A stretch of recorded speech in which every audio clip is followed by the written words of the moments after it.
ಮಾಜಿ ಮುಖ್ಯಮಂತ್ರಿ ಎಚ್.ಡಿ. ಕುಮಾರಸ್ವಾಮಿಯವರು ಸರ್ಕಾರದ ಮೇಲೆ ಆರೋಪ ಮಾಡುವಾಗ ವಿನಾಕಾರಣ ನನ್ನ ಹೆಸರನ್ನ ಪ್ರಸ್ತಾಪ ಮಾಡಿದ್ದಾರೆ.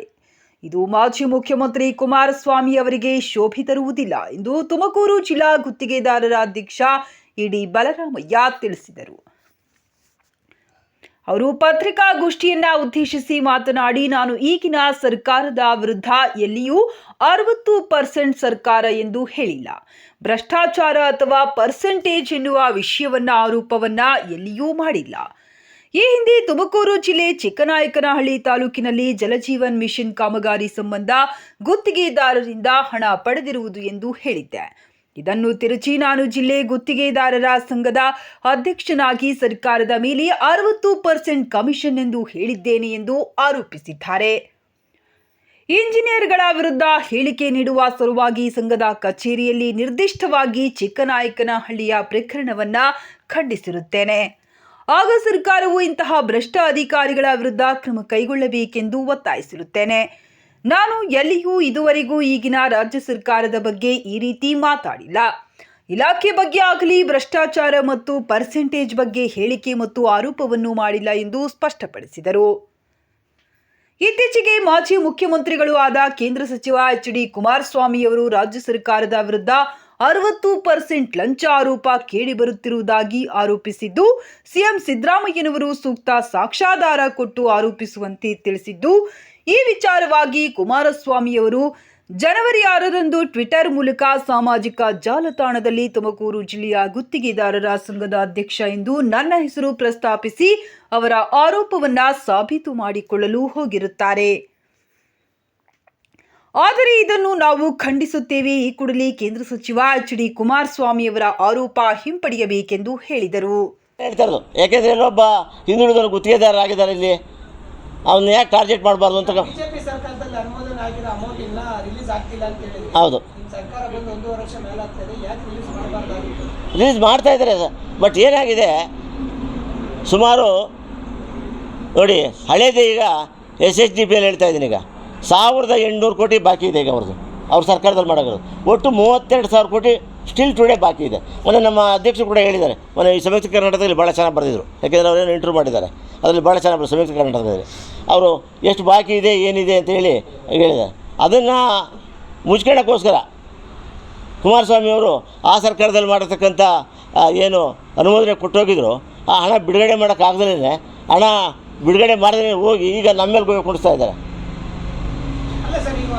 ಈಗ ಮೊನ್ನೆಲ್ಲ ತುಮಕೂರಿಗೆ ಎಷ್ಟು ಕೊಟ್ಟು, ಸುಮಾರು 20-25 ಕೋಟಿ ಕೊಟ್ಟು ತುಮಕೂರಿಗೆ, ಮಧುಗಿರಿಗೆ ಕೊಟ್ಟರು. ಕೆಲವು ಇಲಾಖೆಯಲ್ಲಿ ಕೊಡ್ತಾ ಇದ್ದಾರೆ, ಕೆಲವು ಇಲಾಖೆಯಲ್ಲಿ ಪ್ರಾಬ್ಲಮ್ ಏನಿಲ್ಲ, ಕೆಲವು ಇಲಾಖೆಯಲ್ಲಿ ಮಾತ್ರ ಸ್ವಲ್ಪ ಪ್ರಾಬ್ಲಮ್ ಆಗ್ತಾಯಿದೆ. ಕಾರಣ ಏನಂತಂದರೆ, ನಾವು ಕೂಡ ಇವತ್ತು ಕೂಡ ಹೇಳ್ತಾ ಇದ್ದೀನಿ, ಮೊನ್ನೆನೂ ಕೂಡ ಹೇಳಿದ್ದೀನಿ, ಇಂದು ಕೂಡ ಹೇಳ್ತೀವಿ. ನಾವು 1:1 ಗ್ರ್ಯಾಂಟ್ ತಗೊಂಡು 1:1 ಗ್ರ್ಯಾಂಟ್ ತಗೊಂಡು ನೀವು ಅನುಮೋದನೆ ಕೊಡಿ, 1:1 ಗ್ರ್ಯಾಂಟಿಂದಲೇ ಅನುಮೋದನೆ ಕೊಡಬೇಡಿ ಅಂತ ಕೂಡ ಹೇಳಿದ್ವಿ. ನೆನ್ನೆ ಕೂಡ ತುಮಕೂರು ಬೆಂಗಳೂರಲ್ಲಿ ಮೀಟಿಂಗ್ ಇತ್ತು, ಸರ್ಕಾರಕ್ಕೆ ಕೂಡ ಮನವಿಯನ್ನು ಮಾಡ್ಕೊತಾ ಇದ್ದೇವೆ. ಇಲ್ಲಾಂದರೆ ನಾವು ಕೋರ್ಟ್ಗೆ ಹೋಗೋ ಇದರಲ್ಲೂ ಕೂಡ ಯೋಚನೆ ಮಾಡ್ತಾಯಿದ್ವಿ ಅದ್ರ ಬಗ್ಗೆ. ಯಾಕೆಂದರೆ 1:1 ಗ್ರ್ಯಾಂಟಿಂದಲೇ ಇವತ್ತು ನಮಗೆ ಗುತ್ತಿಗೆದಾರರಿಗೆ ಭಾಳ ತೊಂದರೆ ಆಗ್ತಾಯಿದೆ. ಕೆಲವು ಹೆಡ್ಗಳಿಗೆ 1:1 ಗ್ರ್ಯಾಂಟ್ ಕೊಡ್ತಾಯಿದ್ದಾರೆ, ಅದು ನಮಗೆ ತೊಂದರೆ ಆಗೋದಿಲ್ಲ. 1:10, 1:12 ಈ ರೀತಿ ಗ್ರ್ಯಾಂಟ್ ಕೊಡ್ತಾವ್ರೆ. 1 ಕೋಟಿ ರೂಪಾಯಿಗೆ ಬರೀ 10 ಕೋಟಿ 15 ಕೋಟಿ ಹಣ ಇಟ್ಕೊಳ್ಳೋದು, ಅದಾಗಬಾರ್ದು ಅಂತೆಲ್ಲ ಕೂಡ ಇವತ್ತು ಕೇಳ್ತಾ ಇದ್ದೀವಿ. ಹಿಂದಿನ ಸರ್ಕಾರದವ್ರು ಕೇಳ್ತೀವಿ, ಎಲ್ಲ ಸರ್ಕಾರದವ್ರು ಕೇಳಿದ್ವಿ. ಮುಂದೆನೂ ಕೂಡ ನಮಗೆ ಈ ಸರ್ಕಾರಕ್ಕೂ ಕೂಡ ಇವತ್ತು ಕೂಡ ಒತ್ತಾಯ ಮಾಡ್ತಾಯಿದ್ವಿ, ನೀವು 1:1 ಗ್ರ್ಯಾಂಟ್ ಟೆಂಡರ್ಗಳು ಕರೀರಿ ಅಂತ ಕೇಳ್ತಾ ಇದ್ವಿ. ಅವರು ಈಗ ಹತಾಶರಾಗ್ಬಿಟ್ಟಿದ್ದಾರೆ. ಯಾಕೆಂದರೆ ಅವ್ರ ಮಗ 3 ಕಡೆ ಸೋತ್ಬಿಟ್ಟಿದ್ದಾರೆ. 3 ಕಡೆ ಸೋತಿರೋದ್ರಿಂದ ಅವ್ರು ಹತಾಶರಾಗ್ಬಿಟ್ಟು ಏನೇನೋ ಮಾಡ್ತಾರೆ, ಹಿಟ್ ಆ್ಯಂಡ್ ರನ್ ಆಗಿಬಿಟ್ಟಿದೆ ಅವ್ರದ್ದು. ಸುಮ್ಮನೆ ಹೇಳೋದು ಹೊರಟ್ಬಿಡೋದು.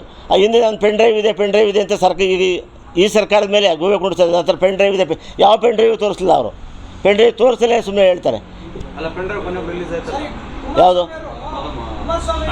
ಎಲ್ಲೂ ಹೇಳಿಲ್ಲ. ನೋಡಿ ಸರ್, ಯಾವುದೇ ಸರ್ಕಾರ ಆದರೂ ಕೂಡ ಪರ್ಸೆಂಟೇಜ್ ಅಂತೂ ಇರುತ್ತೆ, ಇಲ್ಲ ಅಂತ ಹೇಳಿಲ್ಲ. ಬಟ್ ಮಿತಿ ಮೀರಿದ ಮಾತ್ರ ಈ ಸುದ್ದಿ ಬರ್ತವೆ, ಮಿತಿ ಮೀರಿ ಇಲ್ಲದೇ ಇದ್ರೆ ಸುದ್ದಿ ಬರೋದಿಲ್ಲ. ಯಾವುದು ಅದು ನಾನು ಅದ್ರ ಬಗ್ಗೆ ನಾನು ಹೆಚ್ಚಿಗೆ ಮಾತಾಡಲಿಕ್ಕೆ ಹೋಗೋದಿಲ್ಲ. ಯಾಕೆಂದರೆ ಕೆಲವು ಇಲಾಖೆಯಲ್ಲಿ ಒಂದು ರೀತಿ ಇರುತ್ತೆ. ಹಾಂ, ಪರ್ಸೆಂಟೇಜ್ ಇರೋದು ಸತ್ಯ ಎಲ್ಲ ಸರ್ಕಾರದಲ್ಲೂ,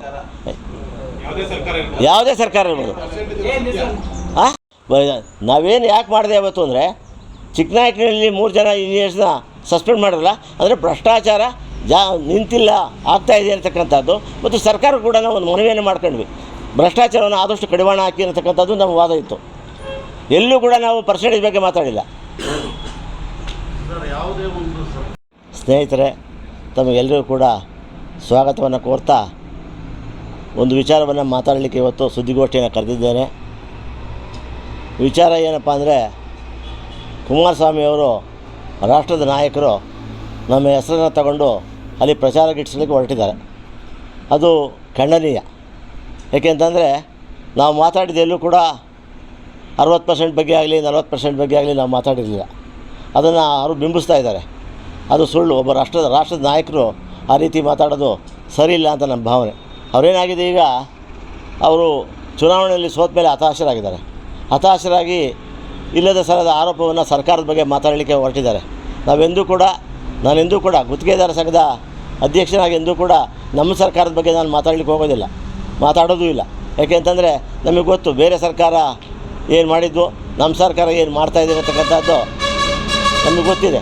ಅದನ್ನು ಸಿದ್ದರಾಮಯ್ಯ ಕೂಡ ಸ್ಪಷ್ಟೀಕರಣ ಕೊಟ್ಟಿದ್ದಾರೆ. ಏನಂತ, ನಿಮಗೇನಾದರೂ ದಾಖಲೆ ಇದ್ದರೆ ಕೊಡಿ ಅನ್ನತಕ್ಕಂಥದ್ದು ಸಿದ್ದರಾಮಯ್ಯರು ಕೂಡ ಹೇಳಿದ್ದಾರೆ. ಆದರೂ ಕೂಡ ಅವರು ಪದೇ ನನ್ನ ಹೆಸರನ್ನು, ಯಾಕೆಂದರೆ ನಾನೊಬ್ಬ ಹಿಂದುಳಿದ ನಾಯಕ, ನಾನು ಹಿಂದುಳಿದ ವರ್ಗದವ, ನಾನು ಒಬ್ಬ ಗುತ್ತಿಗೆದಾರ ಸಂಘದನಾಗಿರೋದ್ರಿಂದ ನನ್ನ ಬಗ್ಗೆ ಅಪಾರವಾದ ಕೆಟ್ಟ ಹೆಸರನ್ನು ತರಲಿಕ್ಕೆ ಹೊರಟಿದ್ದಾರೆ. ಅದಾಗಬಾರ್ದು ಅನ್ನತಕ್ಕಂಥದ್ದು ನಮ್ಮ ವಾದ. ಒಂದು ವಿಚಾರ, ನಾವೀಗ ತುಮಕೂರಲ್ಲಿ ಸುದ್ದಿಗೋಷ್ಠಿ ಕರೆದಿದ್ದೆ.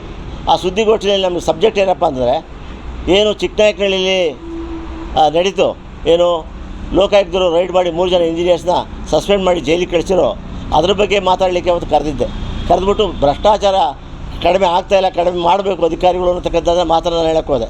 ಹೇಳಿದಾಗ ಅದನ್ನು ಈಗ ತಿರುಚಿ 60% ಅಂತ ಎಲ್ಲೂ ಹೇಳಿಲ್ಲ. ನಮ್ಮ ಏನು ಹಿಂದೆ ಕೆಂಪಣ್ಣವರು ತೀರೋದ್ರಲ್ಲ, ಕೆಂಪಣ್ಣವರಲ್ಲೂ ಕೂಡ ನಾವೆಲ್ಲೂ ಹೇಳಿರಲಿಲ್ಲ. ಆದರೆ ಇವತ್ತು 60% ಅಂತ ಕುಮಾರಸ್ವಾಮಿ ಅವರು ಹೇಳ್ತಾ ಇದ್ದಾರೆ.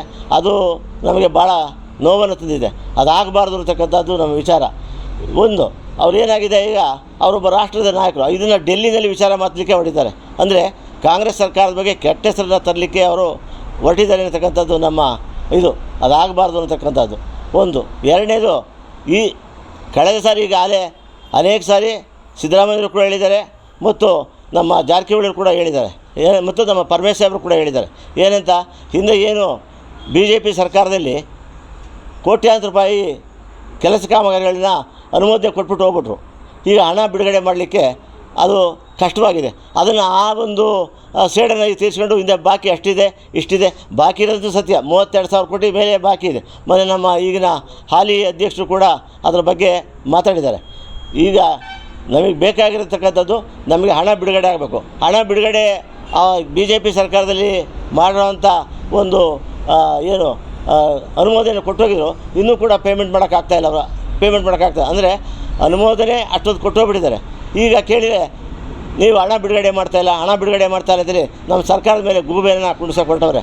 ಅದು ಆ ರೀತಿ ಆಗಬಾರ್ದು ಅನ್ನತಕ್ಕಂಥದ್ದು, ಮತ್ತು ಇದು ಖಂಡನೀಯ. ಯಾಕೆಂದರೆ ಒಬ್ಬ ಗುತ್ತಿಗೆದಾರನ ಗುರಿಯಾಗಿಟ್ಕೊಂಡು ಅವರು ತುಮಕೂರದೇ ಸುದ್ದಿ ಮಾಡ್ತಾಯಿದ್ದಾರೆ.